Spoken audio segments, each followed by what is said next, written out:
Hello guys! Kumusta na po kayo? Welcome back po ulit sa Lutong Pinoy sa American. For today's video po, tayo naman po ay magluluto ng ginisang toge with tokwa. Ito po yung aming ulam ngayon at naisipan ko po siyang i-video para mapakita ko sa inyo kasi masarap po itong ulam na to. Okay guys, ito po yung kailangan natin. Meron po tayo dyan cooking oil, sibuyas, bawang, yung ating shrimp na ilalagay. Tapos meron tayo dyan black ground pepper, patis, red bell pepper. Tapos meron tayong konting baboy dito. Tapos yung atin pong carrots, green beans, repolyo, celery, chicken broth, tapos yung ating tokwa, at ito po yung toge na lulutuin natin. Okay, pag-check nyo na lang po sa description below lahat po naman kailangan natin. Saka isusulat ko po lahat doon. At sa mga bago po dito sa aming channel, sana po mag-subscribe kayo sa Lutong Pinoy sa Amerika. Maraming salamat po at magprito na po tayo ng ating tokwa. Nagpapainit na po ako dito ng kawali. Lagay po natin yung ating mantika. Kahit konting mantika lang, sakto lang maibabad yung ating mga tokwa. Hintayin po natin siya uminit.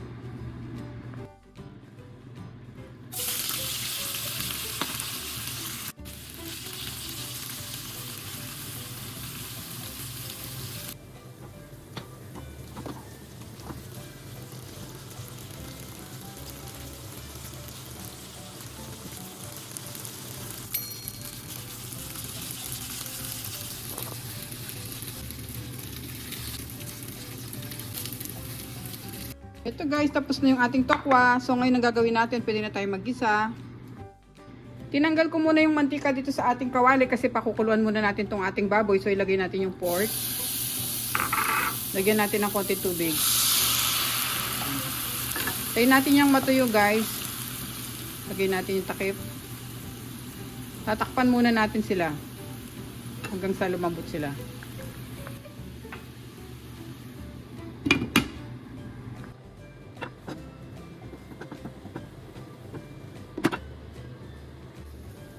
Yan guys, check natin. Natuyo na yung tubig niya.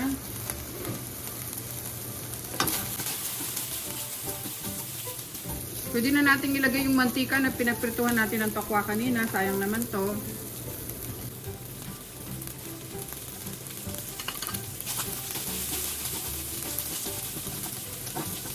Ngayon lalagay na natin yung ating bawang.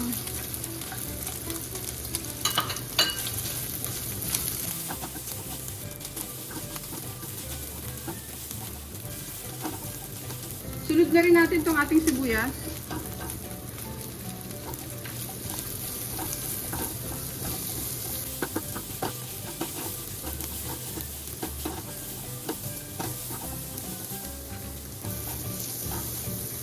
Tapos pwede na rin natin lagay itong ating shrimp.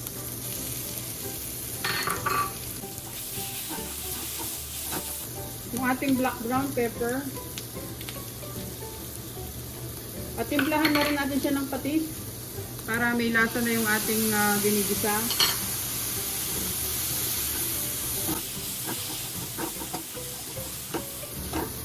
Ngayon guys, lalagyan na natin siya ng chicken broth. Lagay na natin lahat yan. Tapos tatakpan muna natin at pakukuluan natin para lumambot pa yung karne natin at saka maluto yung ating shrimp. Okay. Takpan natin siya.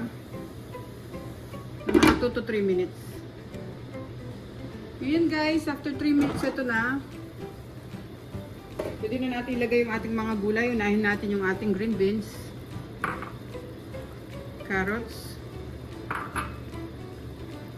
yung ating celery, tapos yung red bell pepper. Okay. Mix na natin.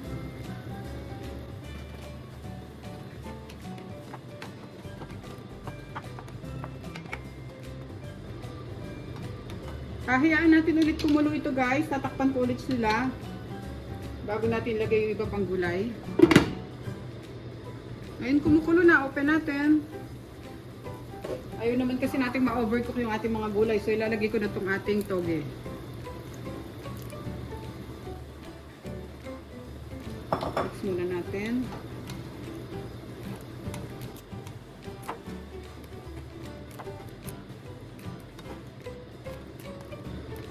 Ngayon guys, papatong natin dito sa taas yung ating repolyo.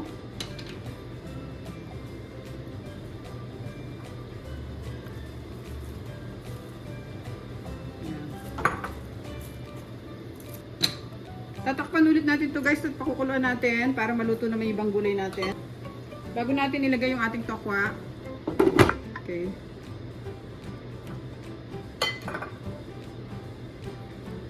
Ngayon guys, pwede na natin siyang buksan. Haluin natin. Yan.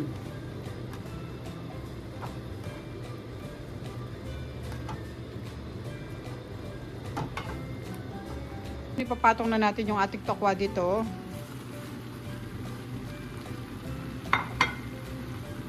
Haluin natin.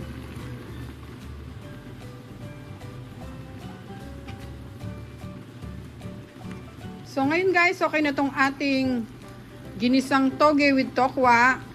Pwede na natin siyang ilagay sa ating serving plate. Napakasarap po nito guys kasi ako meron akong piprituhing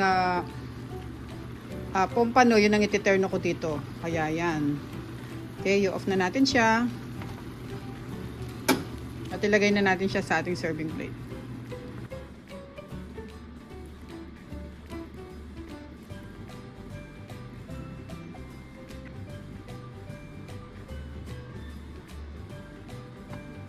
Okay guys, maraming salamat po ulit sa panonood. Sana po nagustuhan nyo yung ating recipe for today. Ang ating pong ginisang toge with tokwa. Ito na po ang ating gulay. Napakasarap po nito. Tirnahan po natin siya ng pritong pompano. Ingat po tayong lahat guys. God bless po. Maraming salamat po ulit sa panonood. Ito na po ang ating recipe. Sana po mag-subscribe kayo sa Lutong Pinoy sa Amerika. Thank you so much po.